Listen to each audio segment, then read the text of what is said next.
안녕하세요, 신작가입니다. 일본 사회는 국제사회로부터 점점 폐쇄적으로 변해가고 있고 그로 인한 부작용도 심각해지고 있습니다. 이 가운데 일본 내에서 가장 크게 문제시되는 것이 영어입니다. 일본의 경우는 해외여행을 하는 사람의 수도 급격히 줄어들고 있고 외국어 학습자의 수도 줄어들고 있습니다. 이런 상황에서 영어를 사내 공용어로 정해 대참사가 벌어진 일본의 대기업이 있습니다.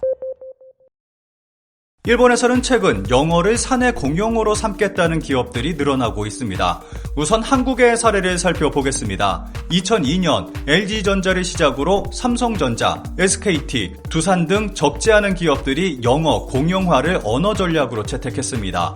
그런데 이들 기업의 시도는 오래가지 못했습니다. 2010년을 기점으로 영어 공용화의 선구자였던 LG전자마저 손을 놓으면서 한국에서 기업 내 영어 공용화 시도는 완전히 사라져버렸습니다. 한국 기업들이 영어 공용화를 포기한 이유는 누구나 예상할 수 있습니다. 적지 않은 투자에도 나오지 않은 성과, 내부 소통 단절과 부재 등 영어 공용화로 인해 드러난 단점들이 너무도 강력했기 때문입니다. 그런데 한국과는 반대로 일본에서는 최근 사내 영어 공용화 바람이 불고 있습니다. 글로벌 기업 인수합병과 해외 진출, 일본을 찾는 해외 관광객들이 조금씩 늘어나면서 이러한 분위기가 생겨나기 시작한 것입니다. 여기에는 글로벌 진출을 해야 한다는 강한 의지도 상당수 담겨 있는 것 같습니다. 해외 비즈니스 현장에 일본인만 없다, 잘 사장도 위기감, 일본 발편 수요 침체 현실, 해외로 나가지 않는 일본의 심각한 현실을 이야기하는 기사입니다. 세계적으로 코로나 대책이 완화되면서 해외여행 수요가 급증하고 있습니다. 해외에서 일본으로 들어오는 국제선은 3배 이상 늘었을 정도입니다. 그런데 일본에서는 정반대의 현상이 일어나고 있습니다. 일본 항공의 아카사카 유지 사장은 다음과 같이 말하고 있습니다. 이래서는 역시 일본의 경제와 산업은 앞으로 좀 어려울 거라고 생각합니다. 저도 해외에 나와 있지만 코로나와 전혀 관계없이 페이스 투 페이스 비즈니스가 이루어지고 있습니다. 그런데 일본인만 없습니다. 이런 상황은 위험하다고 생각합니다. 저희가 할 얘기가 아닐지도 모르겠지만 빨리 일본인 여러분의 수요가 돌아오길 기대합니다. 일본 항공사의 이런 고민은 코로나 때문만은 아닙니다. 코로나 이전부터 일본에서는 해외 여행 수요가 없어서 일본 국적기가 사라질 것을 걱정하는 목소리가 나왔습니다. 심지어는 일본 정부가 나서서 일본 젊은이들에게 해외여행을 보내주는 프로그램까지 운영할 정도입니다.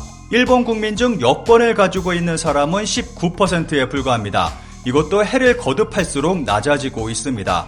한마디로 해외에 관심을 갖고 일본 밖으로 나가려고 하는 사람이 전체 국민의 20%도 안 된다는 것입니다. 이러한 갈라파고스 현상으로 인한 국제 경쟁력 악화를 우려하는 목소리가 높습니다. 이건 코로나 전부터네요. 1년에 4번은 해외여행을 가는데 매번 승무원과 이야기할 때 나오는 화제, 특히 일본 젊은이들이 해외여행을 가지 않게 됐다고 한탄하고 있는데 진짜 안 보이게 됐다. 10년 전까지만 해도 돈이 없어도 배낭여행 등 많은 젊은이들이 여행을 떠났다. 유토리 세대 이후 젊었을 때밖에 할 수 없는 경험조차 하지 않게 되어버렸다. 정말로 일본의 미래는 어둡다. 이러한 현상은 자연스럽게 외국어 학습의 무관심으로 이어지고 있습니다. 영어를 모국어로 하지 않는 112개 국가가 참여하는 EF 영어 능력 지수 2021년 랭킹을 살펴보면 싱가포르가 4위, 한국 37위, 중국 49위, 일본이 78위를 기록했습니다. 일본의 경우는 매년 성적이 급격하게 떨어져 하위권으로 밀려나는 모습을 보여주고 있습니다. 일본인들이 외국에 대해 무관심하고 외국어 공부조차 하지 않는 것이 일본 기업의 글로벌 경쟁력 약화로 이어진다고 보는 견해가 강합니다. 이에 일본에서는 경쟁력 강화를 외치며 영어를 사내 공용어로 삼는 기업들이 조금씩 늘어나고 있습니다. 한국은 이미 예전에 사라진 현상인데 일본은 우리를 따라하듯이 최근 이러한 현상이 일어나고 있습니다. 2015년 혼다 자동차는 영어를 사내 공용어로 사용하겠다고 밝혔습니다.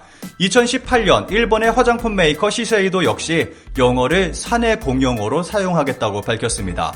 여기서 가장 대표적인 기업이 일본의 라쿠텐입니다. 라쿠텐은 2010년 영어 사내 공용어 방침을 세워 진행하고 있습니다. 일본에서는 라쿠텐처럼 이렇게 일찍 시작한 기업도 없었고 이렇게 긴 기간 동안 진행한 기업도 없었습니다. 라쿠텐의 영어 공용화는 전 직원의 영어 실력 향상과 외국인 직원 증가라는 긍정적인 측면도 있었습니다. 그런데 긍정적인 측면보다 부정적인 측면이 더 강한 것 같습니다. 심지어는 영어 공용화로 정말 황당한 일까지 벌어지고 있습니다.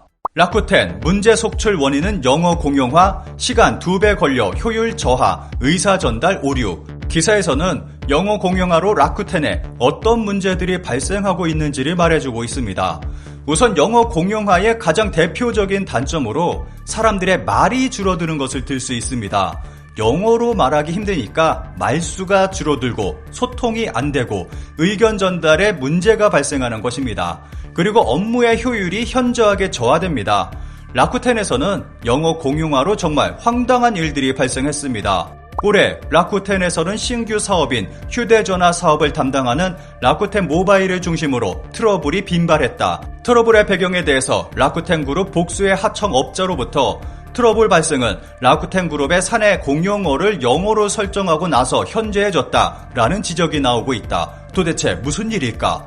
150만 건에 달하는 개인정보 유출 위험 발견, 판매자에게 배송료를 부담시킨 결과 작업복 대기업 워크맨과 월트 디즈니가 라쿠텐에서 철수, 기술 인증을 받지 않고 라쿠텐 스마트폰을 판매해 행정지도, 스마트폰 할부 고객에게 일시불로 판매해 논란, 라쿠텐 모바일 먹통 등의 문제를 놓고 라쿠텐 관계자는 사내 커뮤니케이션과 정보 공유 부족이 이유라고 말하고 있습니다. 그런데 라쿠텐 하청업체 영업 담당 사원은 다음과 같이 말하고 있습니다. 라쿠텐 사내 공용어를 영어로 해서 쓸데없는 일이 증가한 것이 가장 큰 요인이라고 생각합니다. 라쿠텐 모바일처럼 속도감 있게 진행해야 하는 거대 프로젝트가 효율적이지 않습니다. 트러블의 원인이라고는 할 수 없지만 그러한 불필요한 노력이 들어가 사원의 체력을 빼앗고 1년의 트러블이 발생하는 토양이 되고 있는 것은 아닐까요? 라쿠텐의 영어 공용화는 일본 언론만이 아니라 한국 언론들도 긍정적으로 보도해왔습니다. 그런데 정작 라쿠텐 내에서는 부정적인 목소리가 높고 결과 또한 긍정적이지 않게 나타나고 있습니다.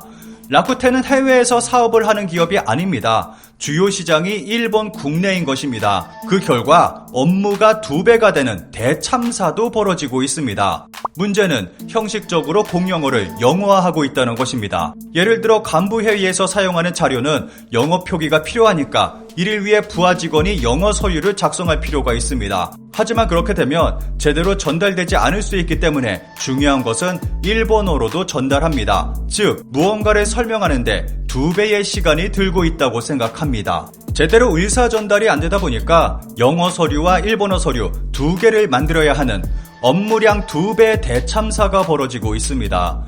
게다가 이러한 것은 라쿠텐 본사만이 아니라 하청업체도 동일하게 적용하고 있습니다. 이러한 부작용 때문에 일본에서는 영어 공용화를 포기하는 기업들이 늘고 있는 한국과 똑같은 현상이 일어나고 있습니다.